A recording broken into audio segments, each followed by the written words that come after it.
all the state duties Emperor Shaddam had to endure, executions were the least objectionable, especially in his current mood.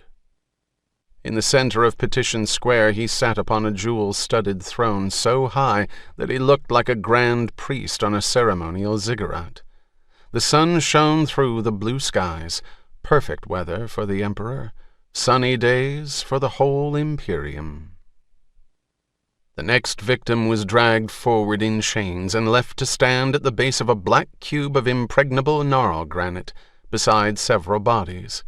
The Imperial Guards had employed a variety of execution methods: garroting, laser beheadings, precision stabbing, dismemberment, disemboweling, and even a spike-gloved fist driven under the ribs to pull out a quivering heart. With each death the crowd applauded, as required. Crisply uniformed guards lined the steps of the dais. The Emperor had wanted to station an entire regiment around the square, but had decided against it. Even after Tyros Refa's bold assassination attempt, he did not wish to show the least bit of nervousness. Shaddam IV did not need more than an honor guard and shimmering shields around his chair. I am the rightful Emperor, and my people love me. Lady Anarul sat on a high-backed wooden chair on a lower step to the left, clearly a subordinate position. She had insisted on being seen with her husband, but he had discovered how to turn the tables on her by positioning the chairs to emphasize how little his wife meant in the imperial scheme. Of course, she had figured out his little show, but would not complain.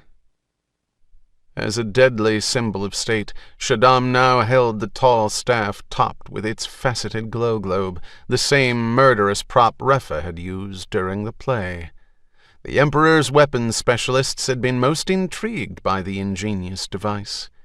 His people had recharged the compact ruby power source, and he intended to use it to good effect.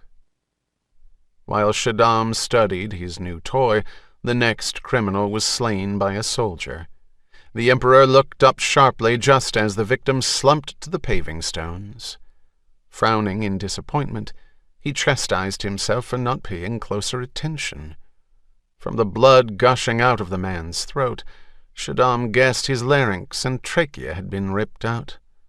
A Sardaukar specialty. Breezes rippled across Petition Square, and the crowd grew restless, sensing that something more interesting was coming. They had already watched 28 executions in 4 hours. Some of the performers in the jongleur theatrical troupe had demonstrated their true acting abilities with pleas for mercy and protestations of their innocence. Actually, he believed them for the most part, but that didn't matter. It had made for wonderful high drama, before the Sardaukar disposed of them in diabolical ways.